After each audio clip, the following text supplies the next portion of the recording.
Assalamualaikum warahmatullahi wabarakatuh. Selamat gini hari. Selamat berjumpa lagi dengan saya di channel Indo Hobi Catur. Apa kabar para pecinta catur di seluruh Indonesia? Kali ini saya akan mereview pertandingan yang terjadi semalam. Tentunya masih dari ajang Tata Steel Chess 2023 dari kalangan Master. Caruana memegang buah putih melawan Magnus yang memegang buah hitam. Oke, tanpa berlama-lama, mari kita lihat.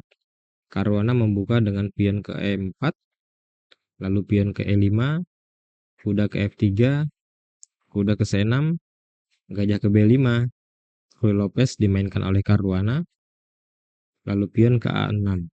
Ini adalah pertahanan Morphy, gajah mundur ke A4, dan kuda ke F6. Lalu putih rokade. Gajah ke E7, benteng ke E1, dengan maksud untuk menguasai lajur E, pion ke B5, dan gajah mundur ke B3. Lalu hitam rokade. Pion ke A4, variasi anti marshal, dan Magnus memajukan pionnya, pion ke B4. Pion ke A5, pion ke D6, lalu pion ke C3. Benteng ke B8, pion H3, pion ke H6, dan pion ke D4. Kemudian Magnus mengambil pion C3, pion B memakan pion di C3, dan pion B memakan pion di C3. Pion E memakan pion di D4. Di sini jika putih mengambil pion D4 dengan pion, maka hitam akan mendorong pionnya ke D5. Tapi di sini Fabiano mengambilnya dengan kuda. Maka kuda memakan pion di D4. Jadi kini tidak bisa lagi Magnus mendorong pionnya ke D5 karena kuda di petak C6 terancam. Maka Magnus jalan gajah ke D7, menjaga kuda, tentu tidak menukar kuda di D4. Setelah pion mengambil kuda, maka putih akan menguasai pusat papan. Lalu gajah ke F4, ini adalah langkah baru dalam pembukaan ini dengan maksud untuk memperkuat posisi di pusat setelah pion maju ke E5 dan terjadi pertukaran. Lanjut dengan kuda ke E5.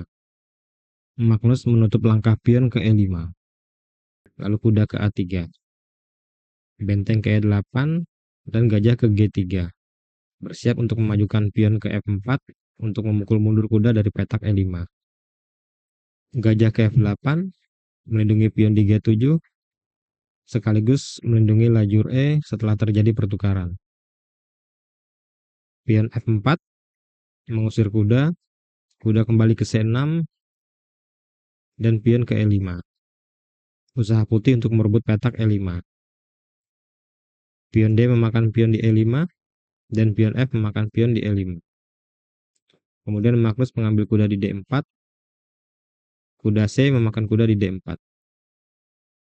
Di sini jika putih mengambil kuda di F6, lalu benteng memakan benteng di E1, gajah memakan benteng di E1, maka putih akan kehilangan gajah di petak B3.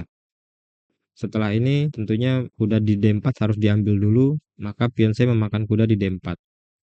Lalu gajah ke C6, ini adalah langkah tipuan dari Magnus. Jika Fabi mengambil kuda di F6, maka ini bukanlah kuda gratis, karena jika dilanjutkan, setelah pion E memakan kuda di F6, kemudian benteng memakan benteng di E1, gajah memakan benteng di E1, lalu benteng memakan gajah di B3, tentunya ini harus diambil oleh menteri. Menteri memakan benteng di B3, lalu menteri memakan pion D4, skak, sambil mengancam benteng di petak A1. Setelah raja bergeser dan hitam mengambil benteng di A1, maka putih kalah kualitas karena hitam punya sepasang gajah dan posisi gajah serta kuda putih juga terancam. Jadi jika putih jalan kuda ke C2, lalu menteri makan pion di F6, di sini terlihat jelas putih kalah segalanya. Kalah kualitas perwira dan juga jumlah pion. Oke, mari kita kembali lagi. Setelah gajah ke C6 dari Magnus, maka Fabiano melangkahkan gajah ke C2. Ini adalah langkah blunder dari Fabi, karena setelah itu Magnus melangkahkan menteri ke D5. Dengan ancaman skakmat di G2, maka Fabi melindungi pion di G2 dengan benteng ke E2. Lalu benteng ke B4, mengancam pion di D4, dan raja ke H2.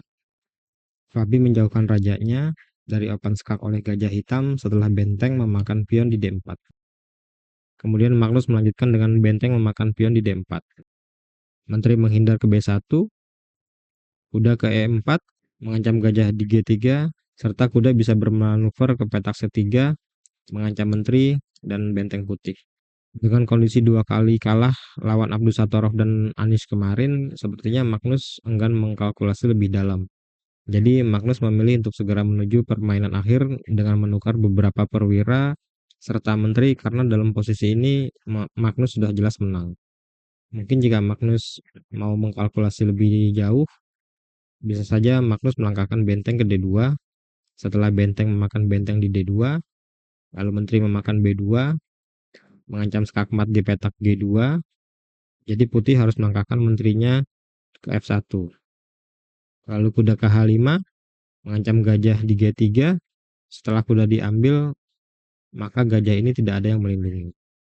Jika diteruskan, mungkin pilihan alternatif terbaik adalah putih memindahkan gajahnya ke petak B3, lalu hitam mengambil gajah di G3, raja makan kuda G3, menteri ke E3, skak, raja mundur ke H2, menteri makan pion di E5, skak kembali, raja ke H1, lalu gajah ke D6 dengan ancaman skakmat di petak H2, jika raja bergeser ke petak D1, lalu menteri ke E3, skak, raja bergeser ke H1, lalu menteri memakan pion di H3, skak, raja ke G1, menteri ke H2, skak, maka raja akan skakmat di petak G3.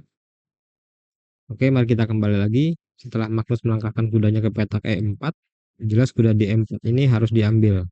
Jadi gajah memakan kuda di E4, benteng makan gajah di E4, benteng makan benteng di E4, lalu menteri memakan benteng di E4, dan menteri memakan menteri di E4, gajah memakan menteri di E4, kuda ke C4, benteng ke B8, lalu benteng ke C1,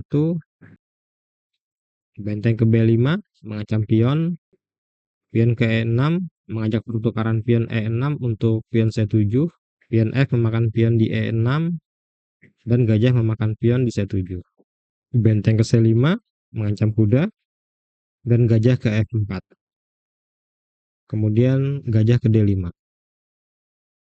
Dan di sini Caruana menyerah, jelas terlihat tidak ada lagi yang bisa dipertahankan. Setelah pertukaran benteng, maka hitam akan memiliki dua pion bebas, karena pion A putih dipastikan akan hilang.